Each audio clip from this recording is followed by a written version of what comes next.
Nabaha na agad sa ilang lugar sa Mindanao ang bagyong Verbena. Bago pa man ito maglandfall sa Surigao del Sur kaninang hapon, may ilang bahay pang inanod ng rumagasang tubig. Mula sa Butuan City, Agusan del Norte, nakatutok live si Cyril Chavez ng GMA Regional TV. Cyril? May ilang lugar dito sa Mindanao ang nakaranas ng pagbaha. Ilang oras bago naglandfall ang bagyong Verbena. Ang pagbaha ay hatid ng malakas na pag-ulan dahil sa bagyo. Ilang kabahayan rin dito sa Butuan City ang naanod ng pagbaha, kung saan eksklusibo itong napuntahan ng GMA Regional TV. Pasado alas 9 ng umaga, nang halos mag-zero visibility sa El Salvador City, Misamis Oriental. Ilang kalsada rin sa Barangay Amoros ang binaha. Sunod-sunod ring nagdeklara ng suspensyon ng klase ang 22 lungsod sa probinsya. Half-day rin ang klase sa mga paaralan sa Cagayan de Oro City. Dahil sa walang tigil na ulan, bumaha rin sa Josephine Homes sa Barangay Libertad, Butuan City. Hanggang tuhod ang baha sa Barangay Bitanagan, kaya kanya-kanyang salba ng gamit ang mga residente. Nang puntahan ng GMA Regional TV ang Purok 1, ito ang tumambad sa amin. Ang dating mga kabahayan, ngayon naging open ground na.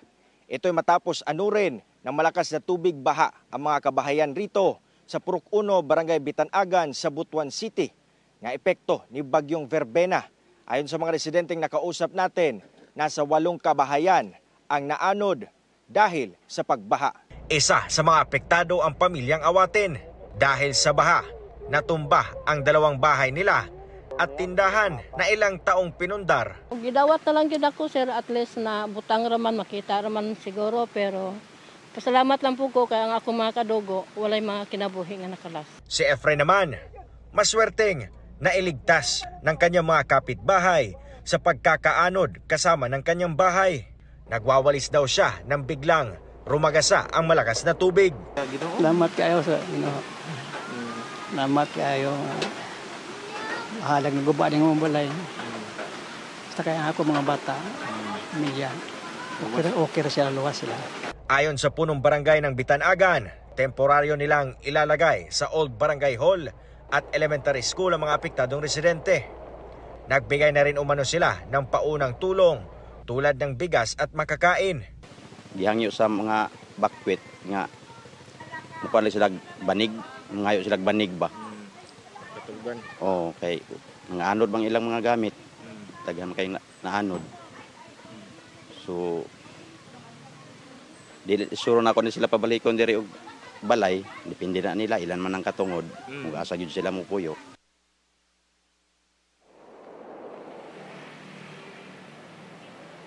Bel, tuloy-tuloy ngayon ang ginagawang assessment ng Butuan City LGU kung saan sa inisyal na datos, nasa mahigit 115 na mag-anak ang inilikas mula sa iba't ibang barangay na apektado ni bagyong Verbena. Inaalagaan sila ngayon sa iba't ibang evacuation centers. Mel.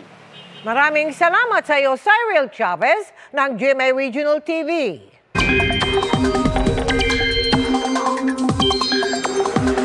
Mga kapuso, maki-update na tayo tungkol sa bagyong Verbena na naglandfall sa Surigao del Sur kaninang hapon.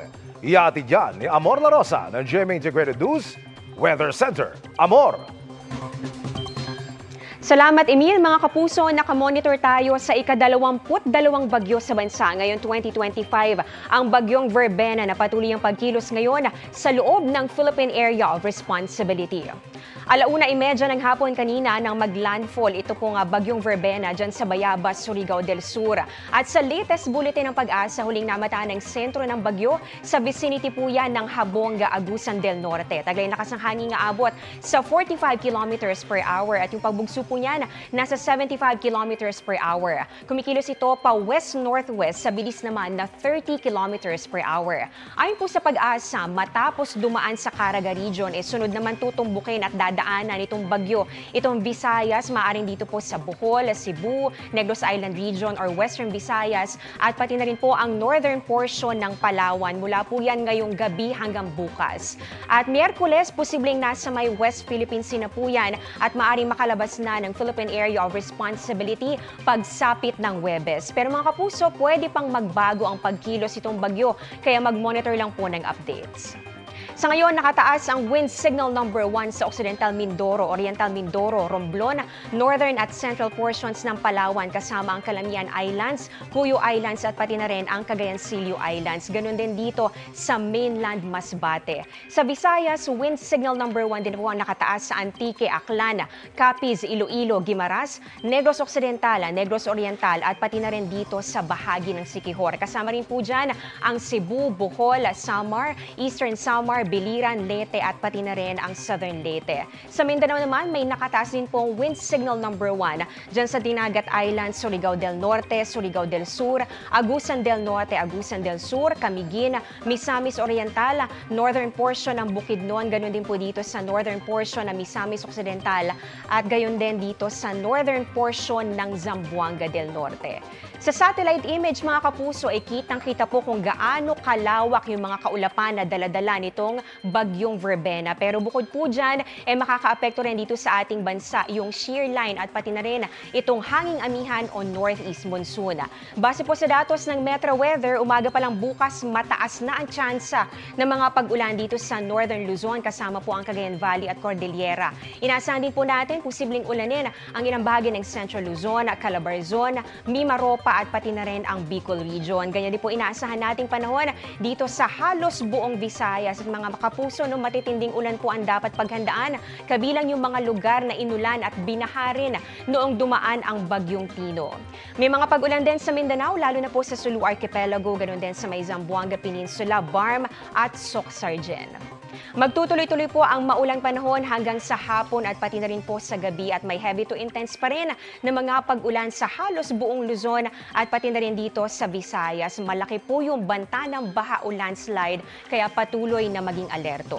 Dito naman sa Metro Manila, mataas din po ang tsansa ng ulan bukas at posible po yung malawakan at meron ding mga malalakas sa buhos kaya patuloy po mag-monitor ng rainfall advisories na ilalabas ng Pag-asa. Yan muna ang latest sa ating panahon. Ako po si Amor La Rosa para sa GMA Integrated News Weather Center. Maasahan anuman ang panahon. Para hindi na maulit ang trahedyang sinapit noong tumama ang bagyong Tino, maagang pinalikas ang ilang taga Cebu dahil sa banta ng bagyong Verbena mula sa bayan ng Liloan. Nakatutok live si Nico Sereno ng GMA Regional TV. Nico!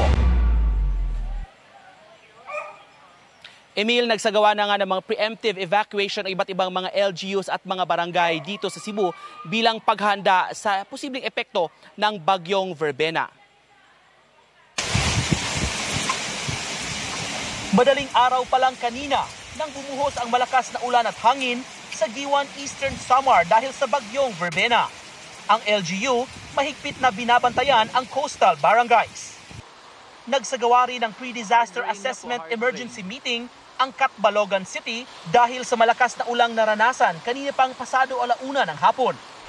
Buong araw din ang ginawang paghahanda sa bagyo ng Mandaue City LGU. Para di maulit ang naranasan noong bagyong Tino, maagang nagsagawa ng preemptive evacuation. May mga residente namang nakatira malapit sa ilog ang kusang lumikas.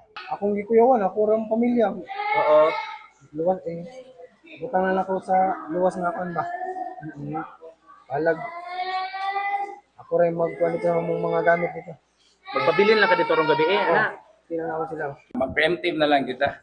Lahi di siya sa unang mga bagyo kasi after atong bagyong Tino, ang atong mga drainage dito sa syudad kanang naklag na gyud. So any amount of kanang rainfall dili kayo daghan murag mo baha na gyud ta.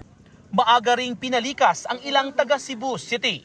Kay mo magigisulti sa atong mayor ipaniguro gyud nga luwas ang atong mga katawan nga dili na masubli ang nahitabo diadtong bagyong Tino. Magpapatupad daw ng forced evacuation kung kinakailangan. Samantala, kinansila ng Philippine Coast Guard ang biyahe ng lahat ng mga sasakyang pandagat, palabas at papuntang Cebu City Port.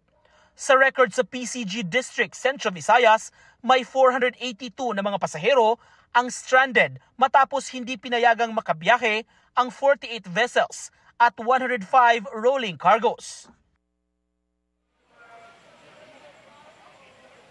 Emil, narito tayo ngayon sa Liloan Central School, isa sa mga itinalagang evacuation centers dito sa bayan ng Liloan. Ang ilang mga pamilya na narito kagabi pa nagsimulang lumikas bilang paghanda sa paparating na bagyo.